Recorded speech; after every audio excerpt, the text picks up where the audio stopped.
बड़े आश्चर्य की बात है कि किस प्रकार परमेश्वर अपने असाधारण कार्य करने के लिए साधारण मनुष्यों को तैयार करता है। कभी विषमताओं के द्वारा, कभी त्रासदियों के द्वारा, कभी सताव के द्वारा, जटिल परिस्थितियों के द्वारा वो लोगों को प्रशिक्षित करता है और अपनी योजना को पूरा करने के लिए, अपने कार्य को बढ़ाने के लिए, अपने वचन को फैलाने के लिए वो अद्भुत ढंग से मुझे और आपको तैयार करता है। पर एक बात जिस पर मैं और आप आज ध्यान देंगे वो ये कि किस प्रकार परमेश्वर ने हर एक मनुष्य को संभावनाएं दी हैं, इतनी क्षमता दी है कि वो इतिहास की धारा को बदल सकता है। एक व्यक्ति में परमेश्वर ने असीमित क्षमताएं दी हैं, हम कल्पना भी नहीं कर सकते। हम जानते हैं, वचन हमको बताता है कि परमेश्वर ने मनुष्यों को अपनी समानता में बनाया। परमेश्वर ने मनुष्यों से इतना प्रेम किया कि उसने अपने एकमात्र पुत्र को भी ना रख छोड़ा। परमेश्वर ने अद्भुत ढंग से मनुष्य के लिए योजना बनाई, इस संसार में और इस संसार के पार भी। प्रेरितों के काम नाम पुस्तक में उसके 7वें अध्याय की 55वीं आयत के आगे एक घटना का वर्णन है। यहां पर कलीसिया का एक सेवक है स्तेफनुस। यह कलीसिया का पहला सेवक था। यरूशलेम में यह सेवक जिस पर परमेश्वर का अनुग्रह है, जिस पर परमेश्वर की सामर्थ है, यह खड़ा होकर के प्रचार कर रहा है, सत्यता बता रहा है, लोगों को इतिहास की धारा से वर्तमान में जोड़ रहा है और बता रहा है भविष्यवाणियों के बारे में, परमेश्वर की योजना के बारे में कि किस प्रकार परमेश्वर की अद्भुत योजना थी कि प्रभु यीशु मसीह को इस संसार में भेजे और किस प्रकार मनुष्यों ने उसको मरवा डाला, उसकी हत्या कर दी। सच्चाई को वो भीड़ के बीच में बता रहा था। और तब हम वर्णन पाते हैं कि जब उसने पवित्र आत्मा से परिपूर्ण होकर के ये वचन सुनाया तो लोग क्रोध से भर गए। लोग उसकी बात को, उसकी सत्यता को स्वीकार नहीं कर पाए और लोग इतने क्रोधित हो गए कि उसको उन्होंने पकड़ लिया और उस पर पथरवाह किया। पथरवाह की घटना जो होती थी वो बड़ी भयानक होती थी, हम कल्पना भी नहीं कर सकते। एक व्यक्ति को बीच में खड़ा किया जाता था, चारों तरफ भीड़ जमा हो जाती थी और उसके बाद वो लोग इतने पत्थर उस व्यक्ति को मारते थे कि वो व्यक्ति लोहूलुहान हो जाता था और जब तक वो मर नहीं जाता था तब तक उस पर पत्थरों की बारिश होती रहती थी।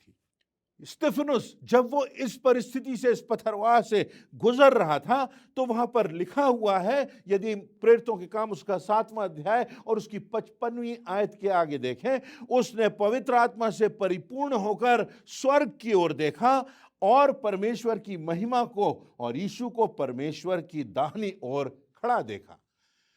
यह बड़ी आश्चर्यजनक बात है। उस पर पथरवाह हो रहा है, मृत्यु उसके सामने है और उसने समझौता नहीं किया, उसने परमेश्वर की योजना को पूरा किया, उसने सत्यता को प्रकट किया। और हम पाते हैं कि जब उसकी मृत्यु का समय आया तो वो देखता है कि स्वर्ग खुल गया है, परमेश्वर की असीमित महिमा को वो देखता है। और एक ही बार ऐसा संपूर्ण बाइबल में आया है कि प्रभु यीशु मसीह परमेश्वर के दाहिने हाथ पर खड़ा है। ऐसा लगता है जैसे मानो प्रभु यीशु मसीह स्तेफनुस की आत्मा के स्वागत में सिंहासन के सामने खड़ा हो जाता है। और तब हम पाते हैं कि जब उसकी मृत्यु होती है, ठीक उसके पहले वो प्रार्थना करता है, वो घुटने टेकता है और कहता है, हे प्रभु यीशु, मेरी आत्मा को ग्रहण कर। हे प्रभु, यह पाप इन लोगों पर मत लगा। और इस संपूर्ण घटना में जो एक सबसे प्रमुख बात है, इस संपूर्ण चित्र में जो एक बहुत प्रमुख पात्र है, वो ये कि इस संपूर्ण वध में शाऊल इस सारी घटना में संलग्न था, वो इसका भाग था। और ये वही शाऊल है जो पौलुस बन जाता है। और इस घटना से, इस प्रताड़ना को देखते हुए, इस उत्पीड़न को देखते हुए, इस मानसिक यंत्रणा को देखते हुए, स्तेफनुस के उस विश्वास की गवाही को सुनते हुए परमेश्वर ने इस शाऊल के हृदय में अद्भुत काम किया। शाऊल को प्रभु यीशु मसीह का दर्शन हुआ और तब हम पाते हैं कि ये शाऊल जो है ये पौलुस बन जाता है और जाकर के प्रचार करता है, कलीसियाओं की स्थापना करता है, हजारों लोगों के सामने प्रभु यीशु मसीह का संदेश देता है।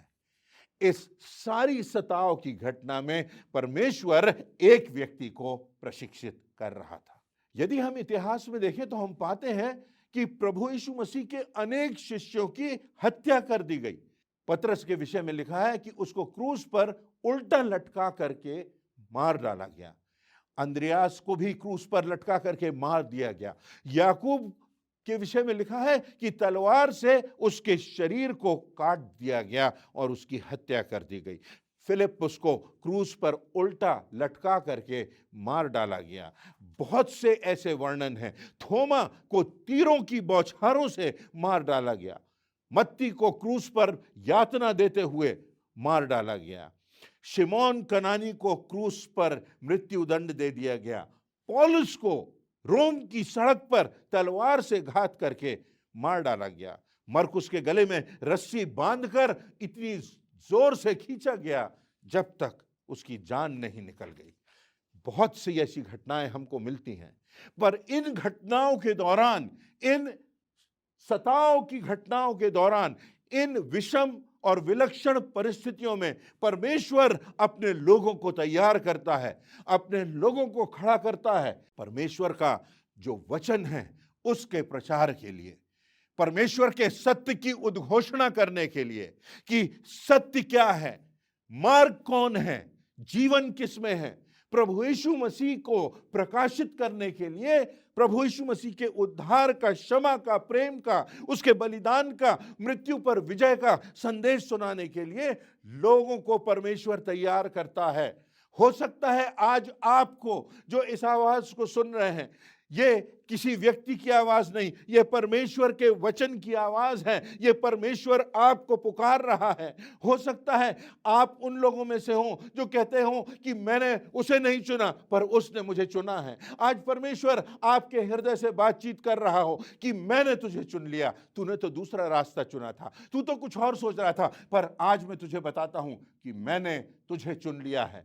हो सकता है आज जिंदगी में आप विषमताओं का एहसास कर रहे हो, आज सताव का एहसास कर रहे हो। आपको ऐसा लगता हो कि सब ने आपको छोड़ दिया हो, आपको ऐसा लगता हो कि आपके साथ इस प्रकार की परिस्थितियां क्यों आ गई हैं। परंतु परमेश्वर हो सकता है आज आपको तैयार कर रहा हो कि आप उसकी मशाल लेकर, उसकी जीवित गवाही बनकर उसके कार्य के लिए आगे निकल जाएं। उसके सत्य का प्रकाशन हम कर सकें। किसी सत्य का प्रकाशन वोट से नहीं होता, किसी सत्य का प्रगटीकरण इस बात से नहीं होता कि बहुमत किसके साथ है। सत्य का जो परीक्षण होता है, जो सही और गलत में, जो उचित और अनुचित में, जो नैतिक और अनैतिक में जो अंतर की बात आती है, वो परमेश्वर के वचन से आती है। परमेश्वर का वचन जो आज भी हमारे बीच में जीवित है, परमेश्वर का वचन जो आज भी दोधारी तलवार के समान है, परमेश्वर का वचन जो आज भी हमारी जिंदगियों से लाल समुद्रों को और पहाड़ों को हटाता है। हम पाते हैं कितने योद्धाओं को, कितने लोगों को, परमेश्वर के महान दासों को, कि किस प्रकार एक व्यक्ति को परमेश्वर ने तैयार किया कि एक बड़े राजा का, एक बड़ी सेना का, किसी दानव का सामना करे, अकेले भीड़ का सामना करे अकेले, और उस स्थिति में दृढ़ता से खड़े होकर परमेश्वर की गवाही दे। दाऊद के विषय में हम जानते हैं कि पलिश्तियों में अकेले वो खड़ा रहा। जब उसके सामने जब एक दानव था, जब सब लोग डर के भाग रहे थे, जब घबरा रहे थे, ये दाऊद था जो कि युवा अवस्था का था, ये दृढ़ता से खड़ा रहा। और हम जानते हैं कि किस प्रकार दाऊद ने एक बड़े दानव को, एक बड़ी सेना को जिसने परमेश्वर को चुनौती दी थी, उसका सामना किया और विजय प्राप्त की। हम जानते हैं एलिय्याह को, किस प्रकार झूठे बाल देवता के पुजारियों के सामने वो अकेले खड़ा रहा और जिंदा परमेश्वर की गवाही देता रहा, जिंदा परमेश्वर को पुकारता रहा, जिंदा परमेश्वर को से वो याचना करता रहा। और हम जानते हैं कि परमेश्वर ने उसकी याचना को सुना और सैकड़ों लोगों के सामने उसकी विजय हुई, क्योंकि परमेश्वर ने अपनी सामर्थ को, अपने आश्चर्य कर्म को प्रकट किया उस एलिय्याह की गवाही के माध्यम से। दानियेल के विषय में, नबूकदनेस्सर राजा की प्रजा के हजारों लोग एक तरफ हैं, शासन एक तरफ है, शासक एक तरफ है, सेना के बावजूद वो अकेला है जो सामना कर रहा है। एस्तर है जो राजा के सामने अपनी कौम को बचाने के लिए अकेली जाती है, जानती है कि वो नाश हो सकती है, और जब वो राजा के सामने जाती है उसके पहले वो अपने लोगों से कहती है कि तुम मेरे निमित्त उपवास करो, 3 दिन 3 रात तक ना तो कुछ खाओ ना कुछ पियो। और तब वो प्रार्थना के साथ, उपवास की प्रार्थना के साथ, अपनी सारी कौम जो नाश होने के कगार पे है, वो दृढ़ता से परमेश्वर के सामर्थ्य को लेकर परमेश्वर के महिमा के लिए आगे बढ़ती है। और वो कहती है कि मैं जाऊंगी और नियम के विरुद्ध भी जाऊंगी और राजा के सामने जाकर के खड़ी हो जाऊंगी, और फिर नाश हो गई तो हो गई, परंतु मैं जाऊंगी क्योंकि मुझे मेरे लोगों को बचाना है। एक महिला अपनी सारी कौम को बचा लेती है। ऐसे अनेक अनेक उदाहरण भरे पड़े हैं। एक व्यक्ति अब्राहम के द्वारा जो परमेश्वर का भय मानता था, परमेश्वर उत्पत्ति की पुस्तक उसकी 1 से 3 आयत में अब्राहम से कहता है, अपने देश, अपनी जन्मभूमि, अपने पिता के घर को छोड़कर उस देश में चला जा जो मैं तुझे दिखाऊंगा, और मैं तुझसे एक बड़ी जाति बनाऊंगा और तुझे आशीष दूंगा और तेरा नाम बड़ा करूंगा और तू आशीष का मूल होगा, तू आशीष का स्रोत होगा, और भूमंडल के सारे कुल तेरे द्वारा आशीष पाएंगे। और लिखा हुआ कि जब परमेश्वर ने उससे कहा तो वो निकल पड़ा, जानता भी नहीं था कि कहां परमेश्वर ले जाएगा, पर वो निकल पड़ा।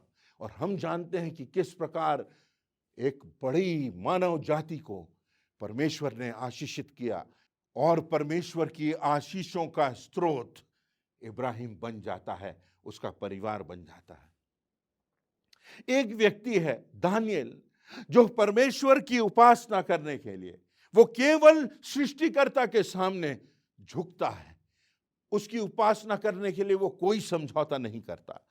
और तब दानियेल नबी की पुस्तक उसके 6वें अध्याय में हम पाते हैं कि जो दारा राजा था, उसने सारी पृथ्वी के रहने वाले देश देश जाति जाति के सब लोगों के पास उसने ये आज्ञा निकाली थी कि उसकी जो प्रतिमा है उसको सब लोग उसके सामने दंडवत करें, उसके सामने झुकें। परंतु दानियेल ने कहा वो ऐसा नहीं करेगा। और तब उसको हम पाते हैं कि दानियेल को सिंहों की मान में डाल दिया जाता है, भूखे से चारों ओर।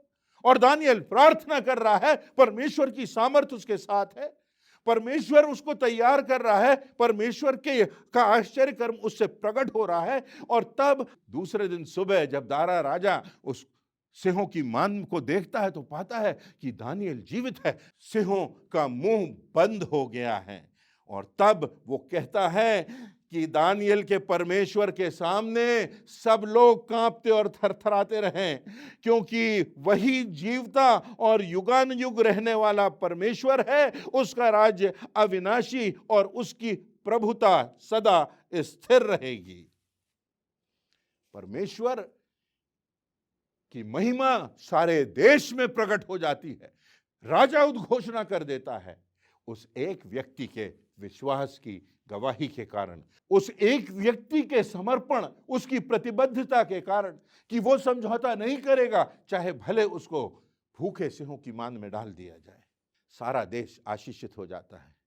योना है वो एक भ्रष्ट शहर को जाता है और उसके प्रचार से सारे लोग पछतावा करते हैं, पूरा नगर बच जाता है। योना नबी की पुस्तक उसका 2 अध्याय उसकी 6वीं से 10वीं आयतों को अगर आप पढ़ेंगे तो आपको पता चलेगा कि किस प्रकार से जब उस शहर के लोग योना का प्रचार सुनते हैं तो नीनवे नगर के सारे लोग पछतावा करते हैं, परमेश्वर से क्षमा मांगते हैं, उसके सामने झुकते हैं और तब परमेश्वर का कोप शांत हो जाता है और लोगों का पश्चाताप, उनकी प्रार्थना, उनकी विनम्रता को देखकर परमेश्वर अपनी इच्छा बदल देता है।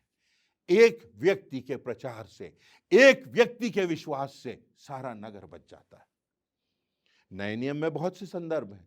नए नियम में हम पाते हैं पापनी स्त्री का संदर्भ। पापनी स्त्री जिसका जीवन वेश्या के समान था। यूहन्ना रचित सुसमाचार उसके 4 अध्याय उसकी 28वीं से 30वीं आयतों में लिखा हुआ है। यह घटना होती है जब वो प्रभु यीशु मसीह से मिलती है और प्रभु यीशु मसीह उस पर प्रकट कर देता है कि वो ही मसीहा है, वही मसीहा है जिसके विषय में भविष्यवक्ताओं ने प्रतिज्ञा की थी। और तब लिखा हुआ है यूहन्ना 4:28 से 30 में, तब स्त्री अपना घड़ा छोड़कर नगर में चली गई और लोगों से कहने लगी, आओ एक मनुष्य को देखो जिसने सब कुछ जो मैंने किया मुझे बता दिया। कहीं यह तो मसीहा नहीं? सो वे नगर से निकलकर पास आ गए। सैकड़ों और हजारों लोगों के बीच में उस प्रभु यीशु मसीह की गवाही हुई। किसके द्वारा? एक महिला के द्वारा, जो जिसका जीवन पापमय था, जिसको लोग घृणा की दृष्टि से देखते थे।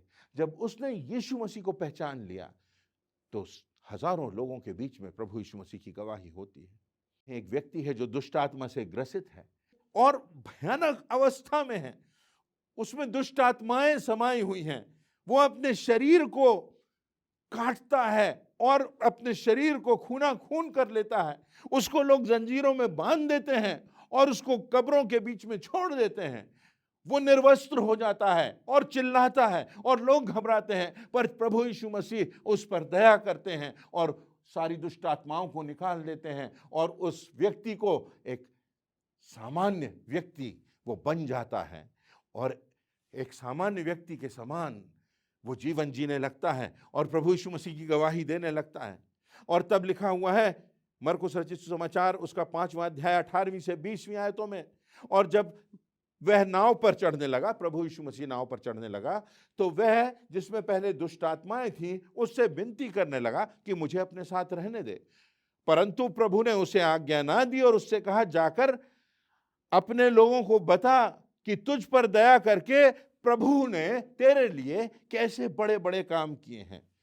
यह सुनकर सारे दिकापुलिस में 10 शहरों में जब वो प्रचार करने लगा कि कैसे महान कार्य इस यीशु ने मेरे लिए किए हैं, कुछ समय के बाद प्रभु यीशु मसीह फिर उस नगर में आता है और हम वचन में पाते हैं कि 4000 लोग प्रभु यीशु मसीह से मिलने आते हैं।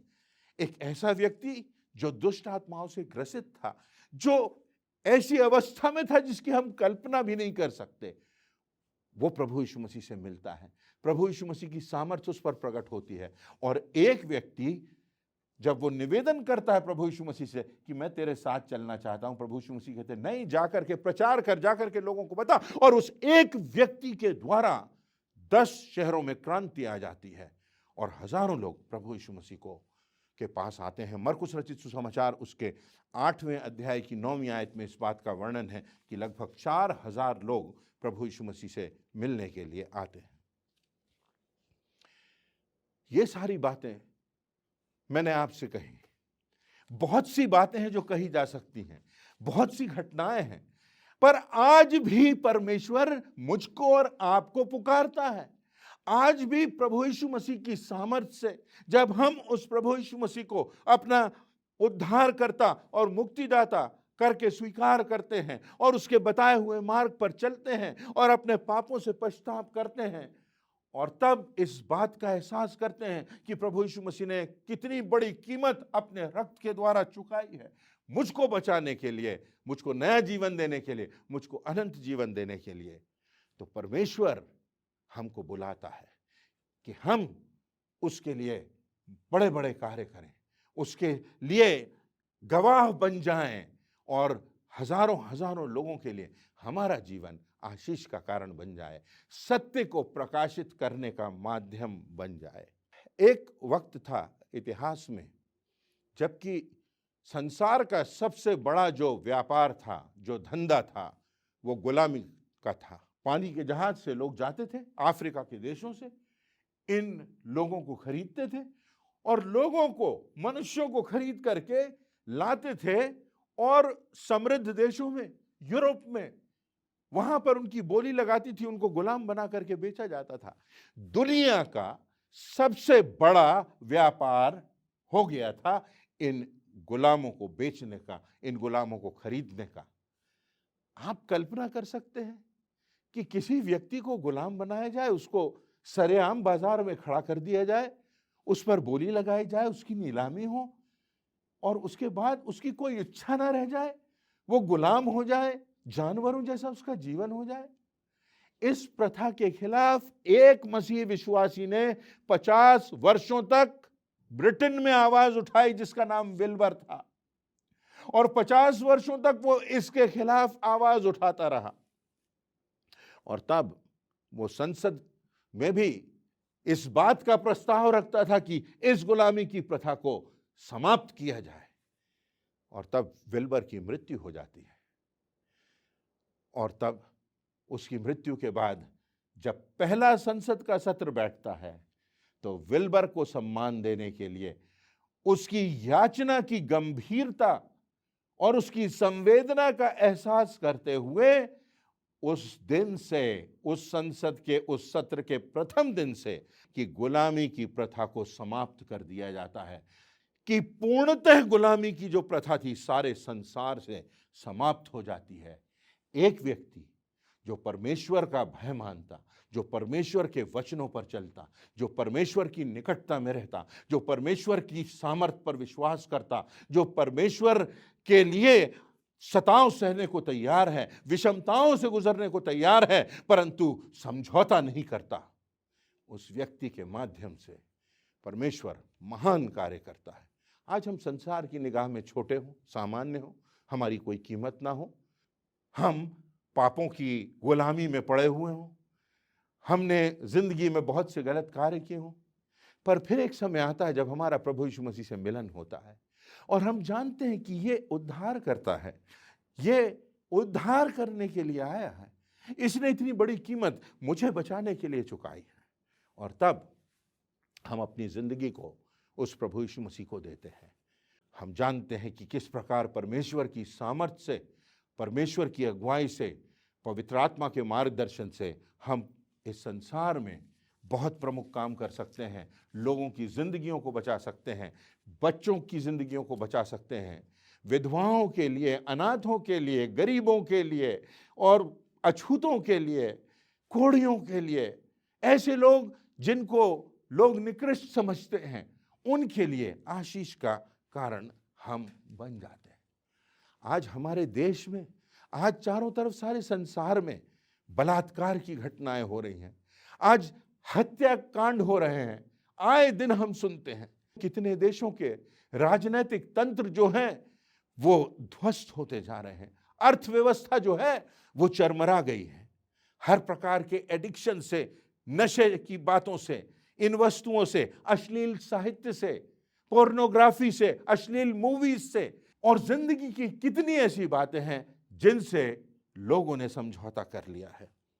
परंतु बात यह है कि हमको इस संसार में परमेश्वर ने चुना है, परमेश्वर ने हमको इस संसार में भेजा है और परमेश्वर ने अपनी सामर्थ्य से पूर्ण करने का हमसे वायदा किया है। तो आइए आज हम अपने हृदय को टटोलें, आज हम अपने दिल को देखें और हम देखते हैं कि चाहे दाऊद हो, चाहे एलिया हो, चाहे एस्तर हो, चाहे मूसा हो, चाहे स्तिफनुस हो, चाहे पौलुस हो, उनके दिल में परमेश्वर पर विश्वास था। उनकी जिंदगी में विषमताएं आई, परंतु वो जानते थे कि वचन की प्रतिज्ञा है, जैसा इब्रानियों 10:38 में लिखा है, धर्मी जन विश्वास से जीवित रहेगा। जैसा कि प्रकाशित वाक्य उसके 2 अध्याय की 10वीं आयत में लिखा है कि जो दुख तुझको झेलने होंगे उनसे मत डर, प्राण देने तक विश्वासी रहे तो मैं तुझे जीवन का मुकुट दूंगा। वो जानते थे परमेश्वर हमारे साथ है, इस बात की निश्चितता थी हर समय। जैसा भजन संहिता का लिखने वाला अपनी 46वें अध्याय की पहली आयत के आगे लिखता है, परमेश्वर हमारा शरण स्थान और बल है, संकट में सहजता से मिलने वाला हमारा सहायक है। इस कारण हमको कोई भय नहीं, चाहे पृथ्वी उलट जाए, चाहे पहाड़ समुद्र के बीच में डाल दिए जाए, चाहे समुद्र गरजे और फेन उठाए और पहाड़ उसकी बाढ़ से कांप उठे, परंतु परमेश्वर हमारा दृढ़ गढ़ है, परमेश्वर हमारा शरण स्थान है। प्रभु यीशु मसीह ने स्वर्गारोहण के पहले जो अंतिम आदेश दिया, उन्होंने कहा जाओ और जाकर सारे संसार में प्रचार करो, जाओ जाकर सारे संसार में लोगों को उनके उद्धार के विषय में बताओ कि उद्धारकर्ता आया है। उद्धारकर्ता प्रभु यीशु मसीह तुमको बचाने के लिए आया है, तुम्हारी आत्मा का उद्धार करने के लिए आया है। वो सारी बातें जो मैंने तुम्हें सिखाई हैं, जो तुमने मेरे जीवन में देखी हैं, जाकर के उनको बताओ और देखो जगत के अंत तक मैं तुम्हारे साथ हूं।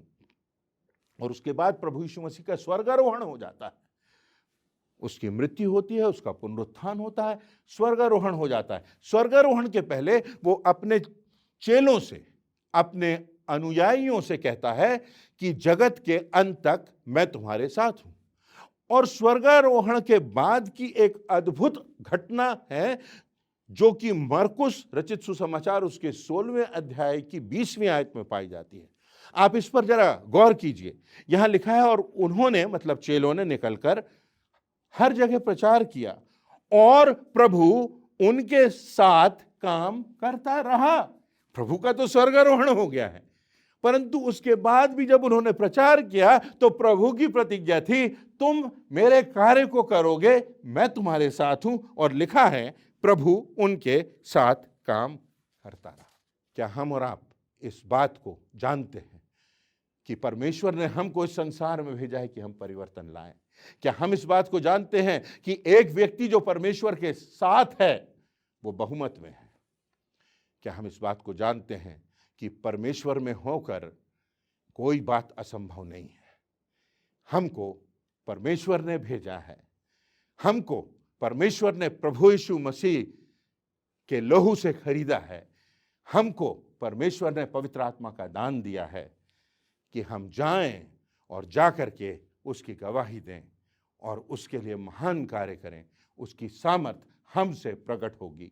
आज का वचन, आज का संदेश मेरे और आपके लिए परमेश्वर के द्वारा यही है। परमेश्वर इन बातों से हमको प्रेरणा दे। हम सबों को परमेश्वर आशीष दे।